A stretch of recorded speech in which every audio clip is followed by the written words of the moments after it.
こんにちは。お元気ですか？今日は火曜日、5月の27日ですね。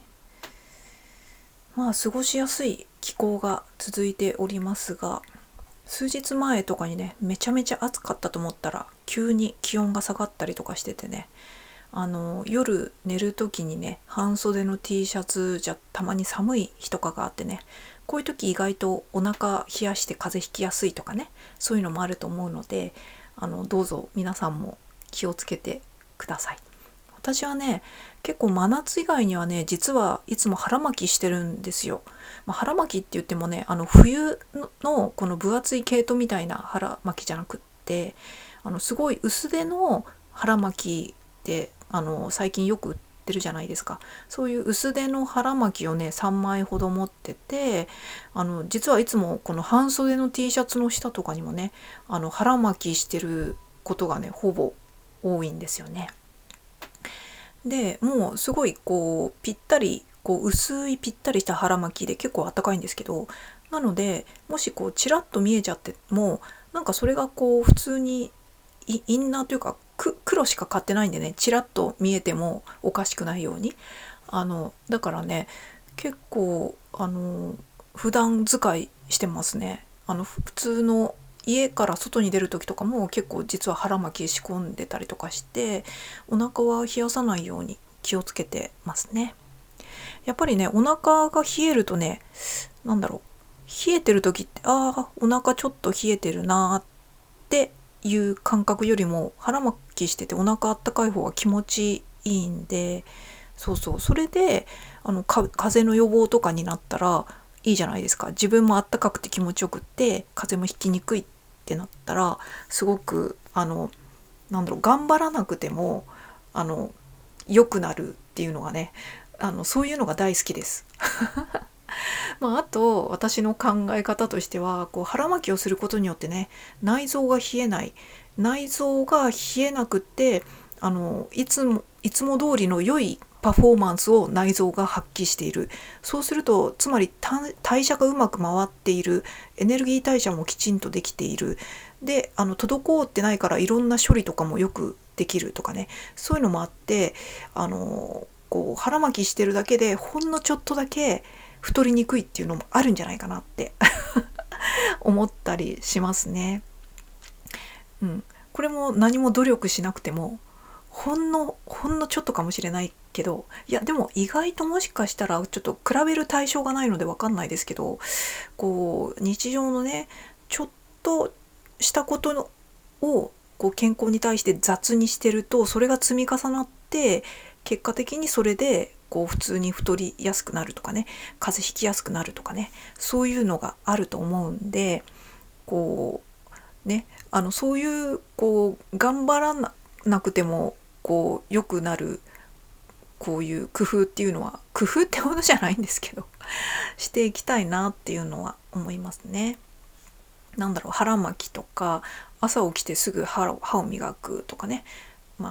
そういうやつですね。あとこう人混みとか行って特に冬とか乾燥してる時期とかね、そういう外で菌とかウイルスがひっついてきちゃってる可能性がある場合はね、家に帰って顔を洗って手も洗うのはもちろんですけども、軽く歯磨きとかしているとさらにいいなっていうふうには思いますね。朝一の歯磨きとかもね軽くしておくとね、このインフルエンザの予防とかにもすごくなりますし、いいかなっていうふうに思いますね。自分も気持ちいいしね。そんなことで最近はちょっと健康にはこれは気にするってほどじゃなくても日常レベルで無意識にやってることなんですけども、前回言ったようにね最近こう腰痛とか肩が痛いっていうのがもう慢性になってて、もう特にもう自分でもそこにわざわざフォーカスしてなかったというかね、もうそれがもう当たり前になっちゃってたんでそういうのは2の次3の次にして過ごしてたんですね。やっぱり一番大事なのは目の前にあるこうどうにかねそのタスクをね仕事をねこなすということを最優先事項にしてしまってたので、ちょっと肩が痛いなとかちょっと腰がちょっとあれだなっていうのもねなるべくちょっと立ったりとか動いたりひねったりとかね、そういうのはちょこちょこ挟むようにはしてたんですけども、最近ちょっとそれが結構もうそろそろやばいなっていうフェーズに達してしまったのでというかね、優先順位を1番にすることにしました。今までそういう肩腰が痛いっていういわゆるね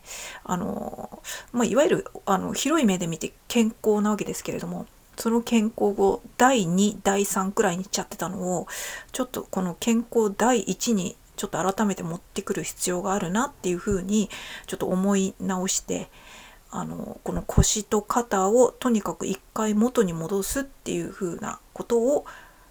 しています。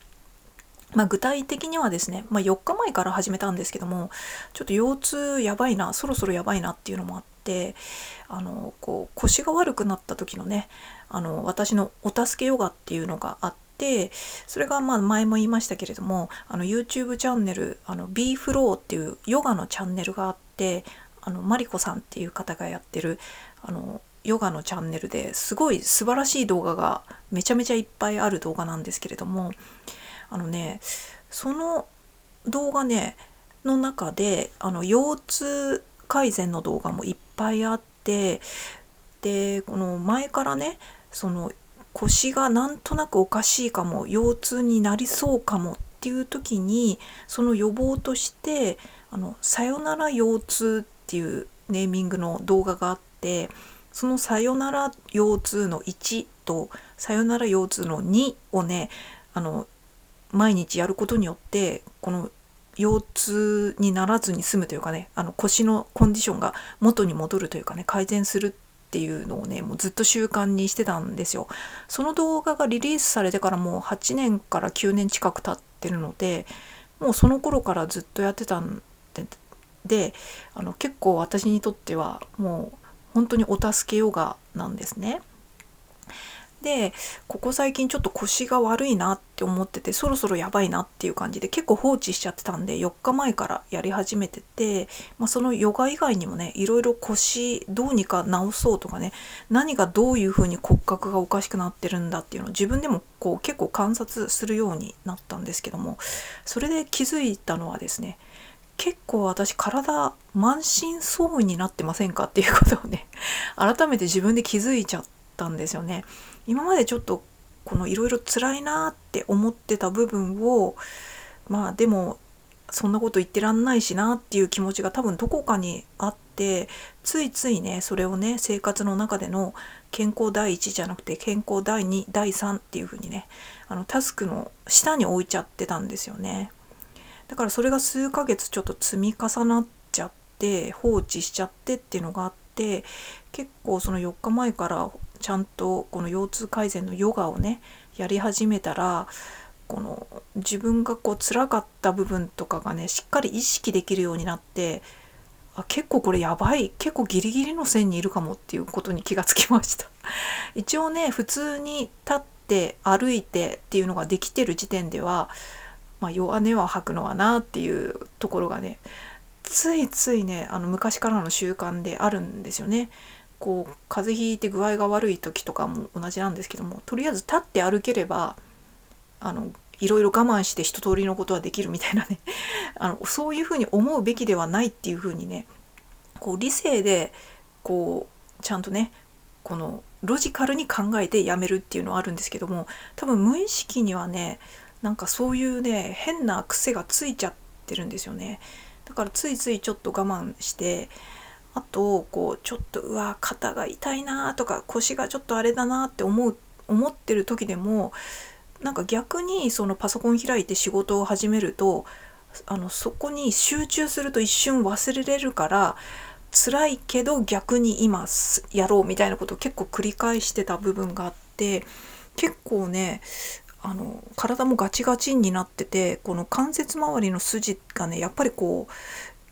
感覚的には癒着してるっていう感覚があるんですけど、それは多分間違いじゃないなっていうのを実感しましたねそれで大きくは肩こりっていうよりも肩関節の周りの痛みと、あと腰痛腰ですね。で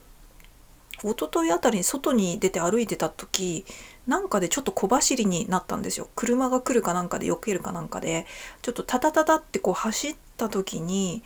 この走ってる時の足を踏んでる時のタンタンタンタンっていうこう振動が腰に響いて、腰もやっぱ来てんなって思ったんですよね。ちょっと走るだけでこれかよみたいな。でその時ふと思ったんですけども、この走ってる時のこの振動がこの腰に響くんですけども、どこが具合悪いかな、振動響くかなって思った時に、だいたい腰椎のこの真ん中の腰椎そのものあたりのエリアがね、こうタンタンタンタンってこう走った時にこう響いてちょっと痛いなって思ったんですよね。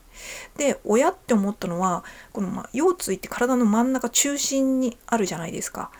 で私昔から腰が悪い、腰が痛い、腰痛になっちゃうっていう時いつもパターンがあって、腸骨と仙骨をつないでいる仙腸関節、その右の仙腸関節がちょっとこうおかしい感じになって腰痛になっちゃうっていうパターン持ちだったんですよね。つまりそこをちょっともう変に悪くしちゃってたんですよね。だからこう腰が痛い時ってどっちかっていうとやや右寄りなんですよね。がちょっとおかしくなってっていうのもあって、それであとその状態でさらにこうちょっと反り腰になってきたりとかするとさらにこうすごい痛くなっちゃうので、だいたいそういうのをこう感覚的にねこう気をつけたりとか、あと鏡でチェックしたりとかして、あとはこうポーズを取ることによってこうチェックしたりとかしてやってたんですけども、今回の腰痛はそれとは違うなってことに気がついたんですよね。だからこれ前からもう昔から付き合ってる腰痛とは違うタイプの要因で腰痛になったやつだって思ったんですよね。だから確かによく考えてみれば今までの腰痛っていうのは多分動的要因で起こった腰痛だと思うんですよ。動的っていうのはつまり動いたりとか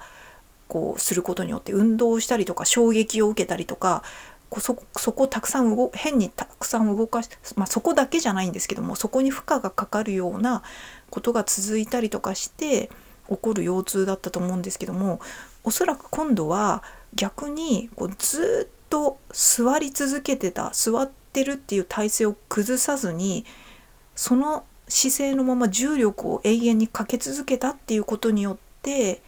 起こった腰痛だと思うんですよね。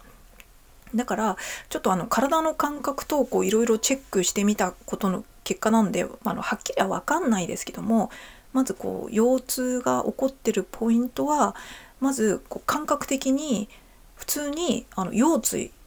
のあたりが痛いと。だから特に右にずれてるとか左にずれてるとかね、仙腸関節のあたりとかじゃなくて、単純に腰椎骨の部分ですね。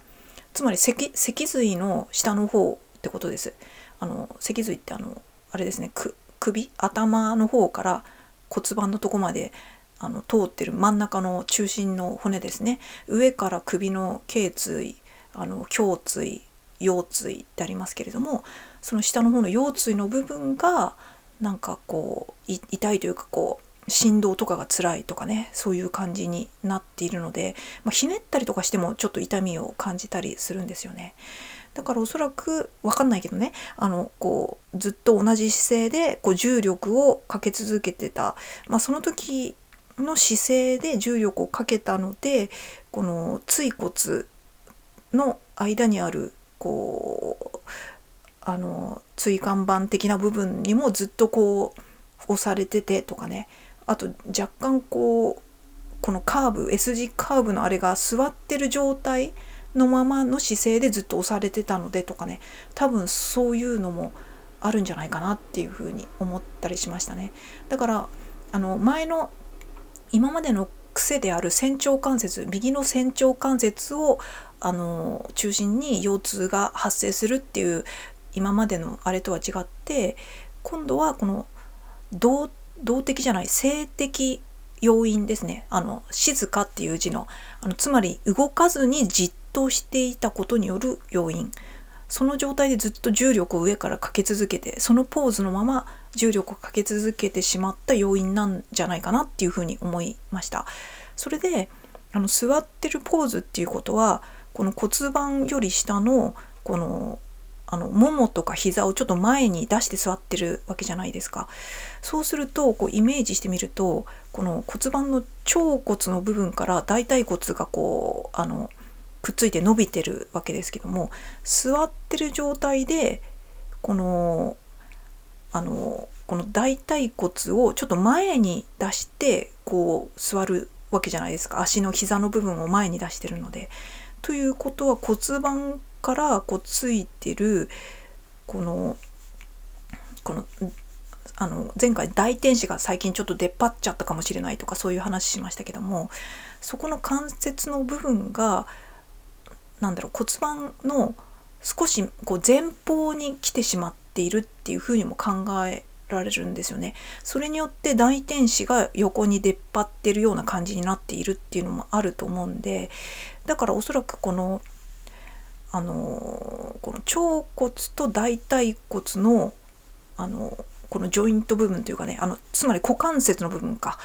がですね、やっぱり少し前に出ているっていうのもおそらくあると思うんで、ちょっとその辺もね気をつけていろいろエクササイズとか可動域とかをね確認してみようかなって思います。それによってこういうことを続けていたらちょっと良くなってきたとかね、そういうなんていうんだろう、やってみてどうかっていうのを検証を何回かすることによって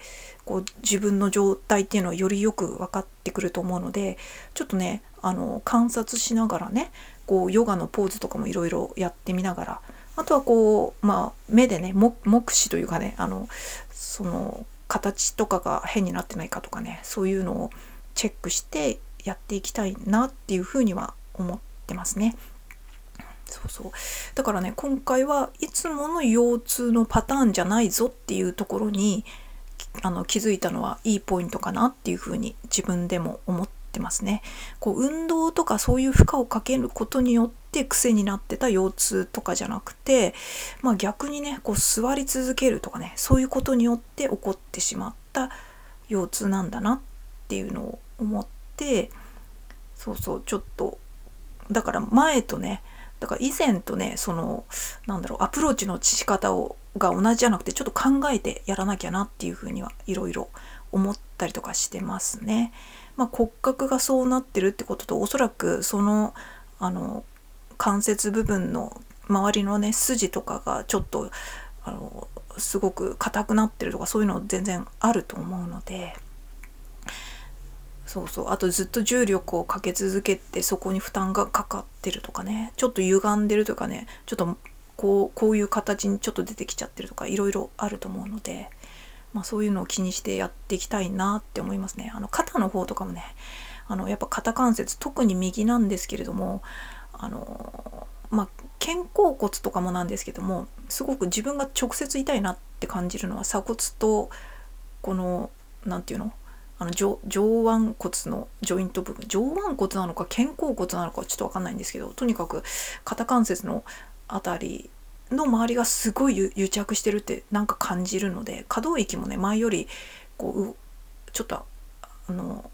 狭くなったような感じもしてますし、ちょっとねその辺を気をつけてやっていきたいなって思いますね。で、右が辛いから気にしてなかったですけど、いろいろヨガとかねいろいろ動かしてみたら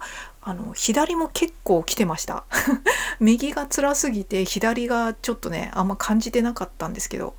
本当は感じてたんでしょうけど、左も結構やばかったみたいな。だからいろいろチェックしていくうちに意識してみたら、結構どこも辛いみたいな結構満身創痍じゃねみたいな感じなことに気がついて、だからね健康第一でちょっと集中的にどうにかね自分の体をメンテナンスしていきたいなっていうふうには思ったっていう決意表明をちょっとねすいません、聞いてて全然面白くない話だと思うんですけど、そういうことを思ったっていう話を最初にさせてもらいましたはい、なんだろうね、なんかはい、皆さんもね体がねちょっとあれだなって思うこととかがあったらね、ちょっと自分でお医者さんとかね行く前にまずは自分でチェックをしてみて、お医者さんに行く前でもねある程度自分で説明ができるとか、症状とかねこうよくフォーカスしてみたりとか、よく感じてみてとかすることによってね、よりきちんと具体的にこう伝えることもできると思うんで、そうそう、まずはね自分でいろいろちょっといろいろこう触ってみたり動かしてみたり感じてみたりして、なんていうんだろう、客観的にというかね観察してみると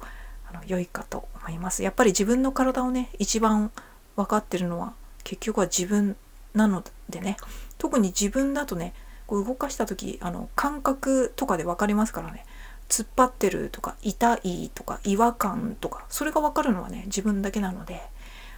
体を大事にというかしてくださいみたいなね感じでございます。なんか今日気がついたら5月27日じゃないですか。であれもう5月の末かと思って、前回ね初めてライブ配信したじゃないですか。それがね5月5月じゃないや4月の28日とかだったんですよ。だから気がついたらもう1ヶ月くらい経っちゃってて、やっばって思ったんですよね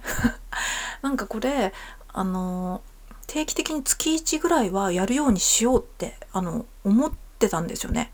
そしたらさ、なんか気がついたらもう1ヶ月経っちゃってて、やばいやばと思って、いっかみたいな感じで気が向いた時にやればいいかっていう気持ちもあるんですけれども、ちょっとね私的にはねこのライブ配信っていうね、このなんて言うんだろう、ある程度こう相互にこうご視聴者の方とやり取りをするっていう、そういう機会をね定期的にちょっと設けるっていう、そういうのがあって、なのでちょっとちゃんとこれは気が向いたらみたいな感じじゃなくて、ちゃんと月1やろうっていう風に思いました。でね、もうちょっと1ヶ月くらい経っちゃったんですぐやりたいなっていうところではあるんですけれども、前回ね平日にやったんで、ちょっと今回はね週末土日とかにやろうかなっていう気がしてます。だからね多分日曜日かなでやるんだとしたら、ちょっとね夜だとやっぱり声の大きさというかがねちょっと隣に聞こえるとあれなので、あんまね静かな夜ではなくて昼間にやりたいなっていう気がするんでね、前回みたいに午後とかにやりたいなっていうふうに思ってます。なので一応目安としては日曜日の午後かな、土曜日の午後かな、日曜日かな、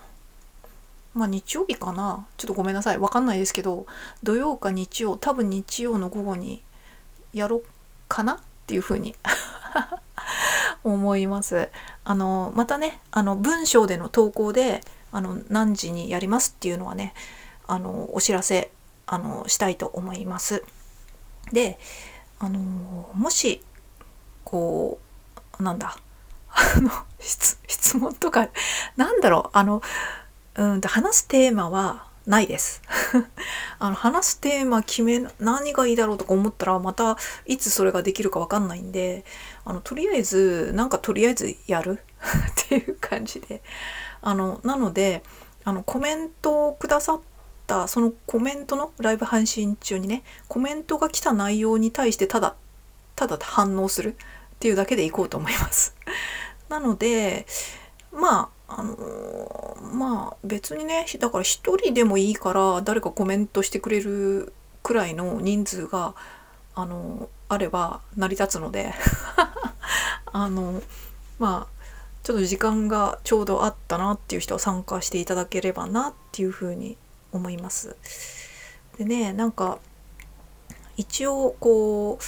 YouTube っていうものはやっぱりこうチャンネル主が一方的に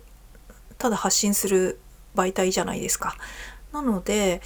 一応、YouTube なのでこういう感じでやっていますけれども、なんかゆくゆくはね、ある程度こう相互のやり取りができる何かがしたいなっていうには感じていたんですよね。だからそれはいずれ YouTube ではなくてなんかのあれでできるようになったらいいなっていうふうには考えてるんですけども、そのコンテンツ的なものはね、ゆくゆくこう考えるとして、とりあえずね、その第一歩としてこうライブ配信だったらね、ある程度一方的ではちょっとなくなるので、そういうのをちょっとずつやっていくっていうことだけは、やっていくうちに何かが見えるっていうのもあると思うんで、何かをやれば何かにつながるみたいな精神が結構私にはあるんでね、多分ね、この何かをやれば何かにつながるっていう言葉はね、私が20代の頃ね、スノーボードのこのアルペンボード、ハードブーツを履いてる方のスノーボードですね、を結構頑張ってやってた時期があって、だから結構アルペンボーダーのデモンストレーターとかねの当時はビデオテープとか、あとは本とかをね結構買ってたんですよね。その時にね、確かねマックエンドっていうねデモンストレーターさんがいて、その人の本の中に何かをやれば何かに伝わるっていう、つながる、何かをやれば何かにつながるっていう言葉があって、結構ねそれがね若い私的にはね結構こう響いたんですよね。だから結構ね、とりあえずこうなんとなくこうベクトルがある程度合ってるな的な感じのことがあれば、とりあえずそれが完璧な形じゃなくてもとりあえずやっとけば何かにつながるというかね、それがフックになったりきっかけになったりすることって、あるだろうなみたいな感じで、だからこう頭の中で極力完璧な形を思い描いてからスタートするっていうよりも、勘くらいの感じでもいいから、とりあえずなんかやってみながら考えるっていうのはね結構ベースにあると思いますね。それでちょっと思い出したんですけれども、なんか私の頭の中にねある座右の銘ってほどじゃないんですけども、今やらなければ一生やらないっていう言葉がねいつも頭の中に出てくるんですよ。なんかこれそんなにねこう頑張るとか真面目な感じじゃなくって、これも20代の時ねちょっと人に言われた言葉で、なるほどってめっちゃ思ったので、それをいつもねちっちゃいこととかでも結構それが頭の中に響いて、私の行動原理になってることが今まで結構多くあってっていうのはありましたね。本当に例えばなんですけど、めっちゃちっちゃいこととかだと、例えば新しい職場とかに、バイトでもいいんですけれども入って、でなんか実際にこう例えば新しい職場で会ったことなんで言うと、初めて入りました。で、何人か一緒に新人として入りました。で、このオフィスの中をここはこうで、ここはこうでみたいなことでいろいろ説明を受けたりとかします。で、こういう時はこうしてもいいからねとか、ここを自由に使ってもいいからねとか、そういうのをなんかこうあれでそれで例えば研修とかをねしてたりとかして、でちょっとね休憩の時間にね、ここのお茶とかコーヒーとか自由に飲んでいいよなんて言われてたので、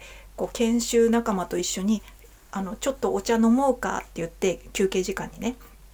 お茶を飲みたいとします。でそこにコーヒーメーカーとか、なんかコーヒーメーカーだったかな、なんかそのコーヒーを飲めるところがあって、ここも自由に使って自由に飲んでいいからねっていう風に言われてて、でもなんかそこのねなんかの操作の仕方が分かんなかったんですよ。だからどうしようみたいな感じで、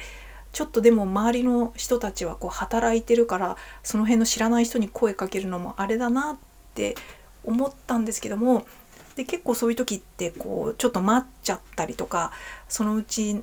諦めて分かりやすい普通の紅茶の方を飲むとかね、そういうのあると思うんですけども、そういう細かいちょっとしたこととかでも今聞かなければ一生聞かないとか思ってね、迷惑じゃなさそうだなっていうのを分かった上で、ちょっとそこにいるこの知らない社員さんとかに声かけて、すいませんこれってどうやって使ったらいいんですかみたいな、ここがちょっと使い方がわからなくってとか言うと、もうほんと30秒程度のことで、あこれはねとか言って教えてくれたりとかして、すごいこう嬉しいじゃないですか、それだけ嬉しいし、なんかこのあれってどうやるんだろう、あれなんかこういう風に使えばよかったのかなとかいう考えてる時間がこう無駄になるので、なんかそういうこう頭の中のこう保留にしてた保留物件みたいのがこう頭からなくなって、そういうのをねたくさん繰り返していくと楽なんですよ楽だし、なんかこう余計なことにうじうじ悩まなくなるし、すごい瞬発力がつくっていうのがありますね。だからまあ特に仕事とかでも新人とかで入った時、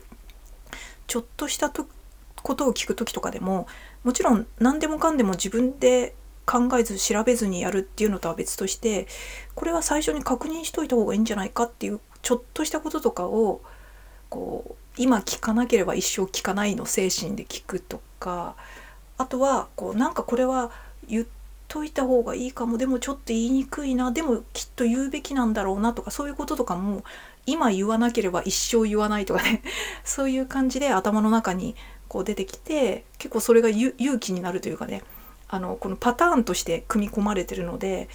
なんかこう楽にそういう行動が楽になったというかね、無駄が排除できるとかね、なんだろう、なんかねこう効率が良くなるっていうのはありましたね何の話だっていうか、まあそういうのが結構こう、それはもう癖としてもその言葉が結構頭にインストールされてるので、あとどっかに行くとかね、あれは言っといた方がいいかもとか、やっといた方がいいかもとか、今行かなければ一生行かないみたいな頭の中にこう出てきてすぐ行くとかね。なんかこの一生行かないっていうのはちょっとこうあれなんですけども、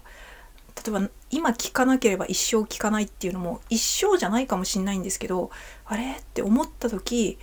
一番最初にあれって思った時に聞くのが一番こう負荷が少ないんですよ。それがこう1回聞けなかった、じゃあ2回目ってなった時、なんであの時すぐ聞かなかったのみたいな感じに、